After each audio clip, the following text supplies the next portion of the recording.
There isn't some sort of secret to getting what's called the cinematic look, and in reality it isn't even a thing. Filmmakers don't just add black bars and slap orange and teal on, because that isn't how you get a film to look like a film. So how do we?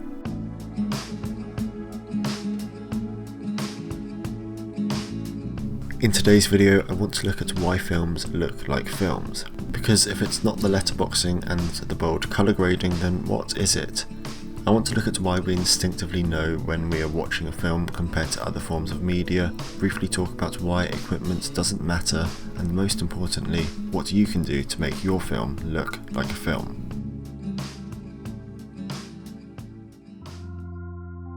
When you turn on the TV, you instantly know what you're watching. If it's a reality show, you have the bold contrast or on the shoulder, usually in 16:9 and with somebody screaming at the camera. Depending on the documentary, it can also be the same. Something like Blue Planet is very different to Louis Theroux's Weird Weekends. We gotta get this cheese. It's all we need. But if you strip them down, then you still have the same characteristics in both. With film though, it's different. It's clear when you're watching one, but why do we know that? Now I'm going to contradict myself and say that it can be down to the aspect ratio and colour of the film, as a lot of the time it is, but that isn't always the case. Movies like Before Sunrise or Lost in Translation don't abide by that rule, and Tangerine was shot on an iPhone, which goes to show that it isn't about equipment either. It's clear when we are watching drama actors compared to stars of reality TV. They are more composed in the shot, they are speaking professionally written dialogue, cocksucker, and they have been doing this for years or even decades. So that's clear, but the cinematography is also very different. In a reality show you have several people running around with cameras trying to capture every moment of the day. On a film you just have one, most of the time anyway. And that one shot has lighting plans, markers for actors, somebody to pull focus, and often a much higher quality camera with much better lenses and often more experience in that specific field. But just because they have a nicer camera doesn't make the film look more like a film.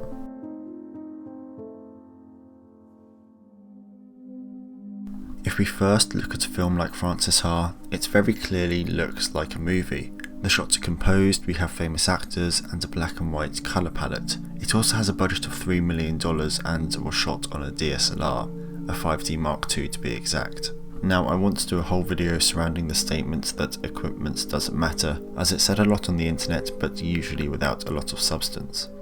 From first-hand experience I know this to be a fact, and I know it's hard to take my word for it, but if we look at the first two films that I shot just months apart, we can see why this isn't just something that people say.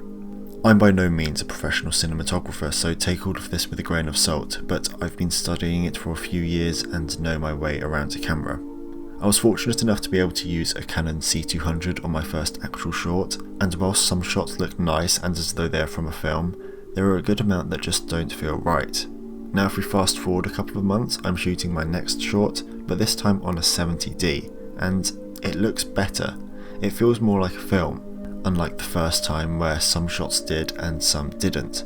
A lot of this is down to the fact that after my first short, we spent a lot of time researching lighting techniques and just watching more films, but I'd say it was mainly down to what we learned from making that first film. If you do want to watch either of these, I will link them in the description below. Hopefully this can give at least a bit of context to the statement that equipment doesn't matter, but I do hope to do an in-depth video in the coming months when I can actually bring you through the process of making a short. I did end up buying a cinema camera a couple of months after that next film, but it was only once I used it and shot a film on it that I realised that equipment really doesn't matter. I will say this now, but if you have already made a film and it doesn't follow all or even any of these suggestions, your film is still a film and it still looks like one. I'll go through the obvious of 24 frames a second, having a dedicated cinematographer to come up with lighting designs, having a production designer that creates the world that you see, and obviously letterboxing, but you knew that already. The one main suggestion I can give you is just to create depth, and this is a point that I can't stress enough. Look at some of the most famous shots of all time. They all have one thing in common, and it's having a foreground, midground and background. You can do this a number of ways. The most popular way is either to have an item in the foreground, like this shot from The Assassination of Jesse James by the character Robert Ford, having the wood in the foreground, the silhouette in the midground, and the, well, frosty forest in the background allows Deakins to separate these entirely. The same technique is used in this shot from Do the Right Thing, but Dickinson also uses colour in order to separate them, with the red in the background and an orange shining through to the foreground, creating a silhouette in the midground. In The Tree of Life, Lubezki creates a frame within a frame, which needs a whole video to itself, but a quick explanation is just the name. They create a frame through objects in the frame. This is a technique that is also used extensively throughout In the Mood for Love. A quick tip would just be to use backlighting, as it's a really easy way to create depth in an image, and I would go as far as to call it a cheat code for good cinematography. To put it simply, it's putting the subject between the light and the camera. For example, having the sun in the background and the character in the foreground, then letting the shadows just roll off their face. There's a great video by Danny Covert, which I will link in the top right corner and description below, surrounding this technique.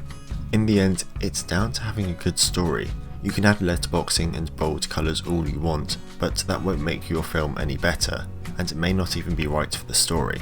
Using those techniques in something like A Room with a View will render a completely different effect on the audience than using them in Blade Runner 2049. Both are highly acclaimed films with great storytelling, but they have completely different palettes, aspect ratios and plots, and they still look like a film in their own way, because it isn't the techniques that you use or the cameras that you shoot with that make the film look like a film, it's the story that counts. Or you could just add some film grain.